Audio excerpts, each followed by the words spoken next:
Hello everyone and welcome back guys to a brand new video where today we're here back with my F1 22 wheel settings video. Yes, I've done a few of these in the past, of course, on previous F1 games, but I always like to give you guys a bit of a baseline. You know, if you're getting in, you know, perhaps you picked up some all new Fanatec gear and you want to jump into F1 22, these are the settings I like to use on the game. Now, of course, the force feedback system hasn't really changed much since F1 2021. Of course, the driving experience very much has. I did mention this yesterday in the pad versus wheel video. But yeah, thought today, you know, we'd jump in and give you sort of my full wheel settings. Now, a question, well, two questions I often get asked. Number one, why do I wear racing gloves? Now, that is because this wheel is about £400, just the wheel rim, never mind, you know, the base, the pedals, the stand, everything else, you know, like the handbrake and the shifter, of course, that I don't use for F1.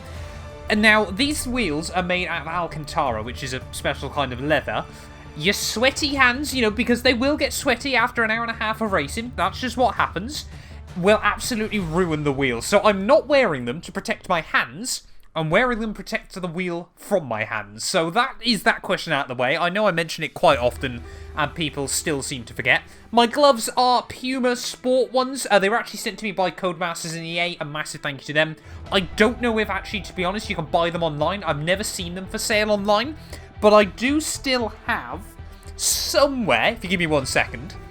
Here we go. If you're still after a pair of gloves, though, for sim racing, a set of Feel GGs. I think it's F then 33L.GG online. You know, they do brilliant sim racing gloves as well. You know, use these for a couple of years and they're still hanging up really, really nicely thereafter. I mean, literally probably about 1,000 hours worth of use. So yeah, but definitely recommend Feel GG if you're interested in buying some sim racing gloves. But anyway, let's get in then to the wheel settings today. Now, of course, if you're on Thrustmaster or Logitech, most of your settings will just come through on F1 2022.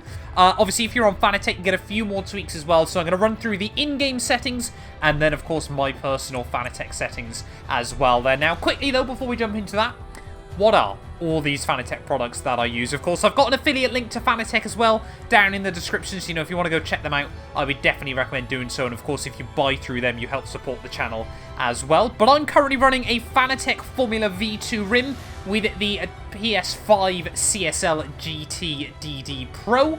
I've got the Fanatec CSL Elite pedals with the Loadcell kit. I'm running a Placey Alcantara Evolution, and then a Thrustmaster, a Fanatec handbrake and shifter as well there. So like I said, all in, this is probably about £2,500, you know, including like the other rims and things like that, probably closer to 4. You definitely don't need all this though, if you're just jumping in to sim racing for the first time. Now, to access your wheel settings in game, then you want to head over to accessibility. No, you don't. There you go. Click out of that one, and then you head over to controls, vibration, and force feedback. Of course, there's quite a few sort of basic settings that the game recommends to you, but I like to fine-tune mine, so of course we've got a custom setup right over at the far end of the game there. So if we go into edit then, a lot of these changes, you know, in terms of the binds, most of them as the game sort of designs for you, to be honest. I always just rather get used to the game's binds than really sort of change my own around. Occasionally I'll make tweaks, but I don't tend to do it too often anymore there. I mean, there's so many different options now on the F1 games as well for all the ERS modes and things like that, but I don't tend to worry about them. Unfortunately, you know, if I was on PC more and PlayStation, I probably would use, I got like mechanical switches on this wheel. Sadly, they don't work on Xbox, so we don't worry too much about that. So let's get then into the more nitty-gritty stuff then, vibration and force feedback. And there we are. Those are my settings for F1 22 inside the game there. You can see 130% on the vibration and force feedback. I like a really strong wheel. You know, I like to feel as much as I can through the car. You know, I've mentioned it before on F1 22. You know, at low speed, you struggle to get as much feel through the car anymore, just because that's what the drivers don't have. You know, with the ground effect, everything like that, you know, it doesn't work at low speed. So sort of just being able to try and get every piece of information is really, really critical there. 60 for the on-track effects, though. This is, of course, things like curbs, bumps on the circuit, you know. Generally, I can feel most of those anyway, absolutely fine. And, you know, the bumps still can be quite hard, you know, around like Suzuka, for example, places like that. And a lot more of the curbs on F1 22 are very, very aggressive. Rumble strips, again, is pretty much the same thing. So, you know, they affect the curbs as well, everything like that. And, you know, just different sort of things as you're getting towards the edge of a circuit And then, of course, off-track effects is things like grass and gravel. You know, you can normally tell if you're on those, so I tend to turn that down a little bit more. A wheel damper as well, I've got that set to 0. Of course, that actually, if you turn it up, reduces the force feedback, so hence why I've got that removed.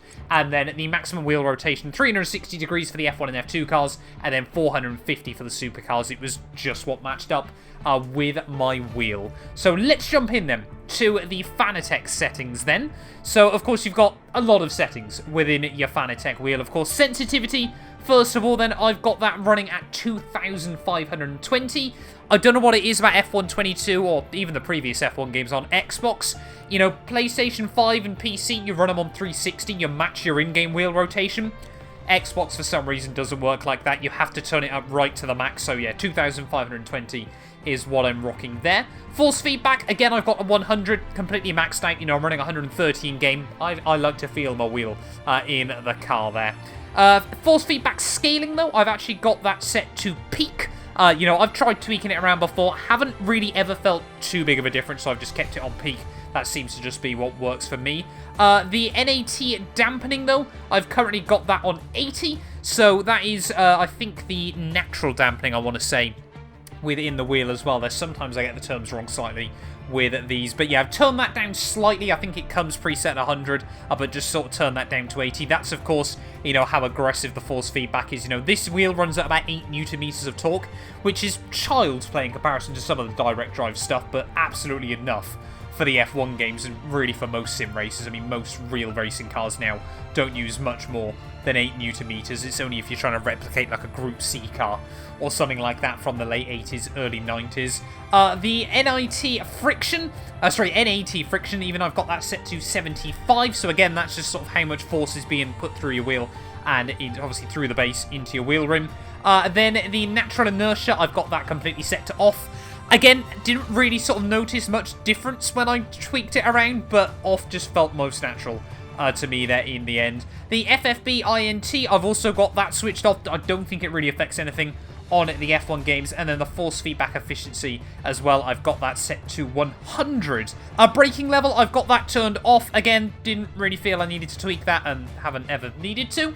And then the shock vibration, I've got that set to 100. Again, that's just so we can feel as much as possible through the wheel there. The MPS FNC is just for your conical switches. Of course, like I've said, that's completely irrelevant for the Xbox version of the game there. And the brake force I've got set to 30. So that is, if you've got a load cell kit, how much force you need applied through it there. You know, if you run it at 100, unless you've got the legs of a, trying to think of a really strong animal, you don't need it any more than about 40 or 50. So yeah, I've got it set for 30. It works quite nicely for me. And then, there we go.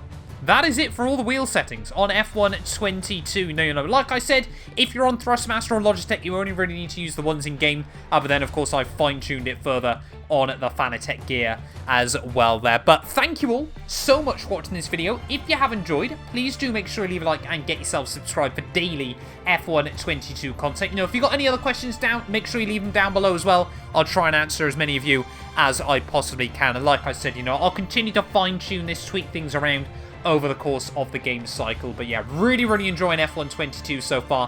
Hopefully you guys are enjoying the content as well, and we will return very soon with more F1 22. This channel is proudly sponsored by Bybit, the official crypto partner of Red Bull's Formula 1 team.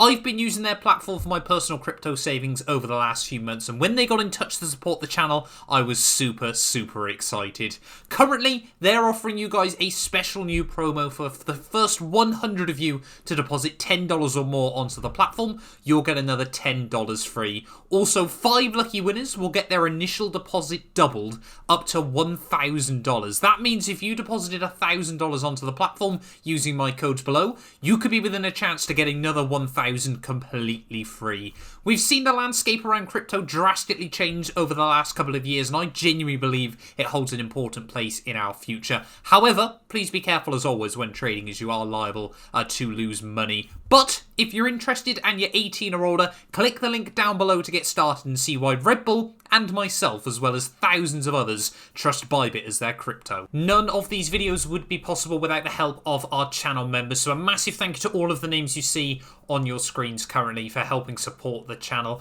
You can join them by clicking the join button down below, and yeah, thank you once again to everyone that continues all the insane support on my work.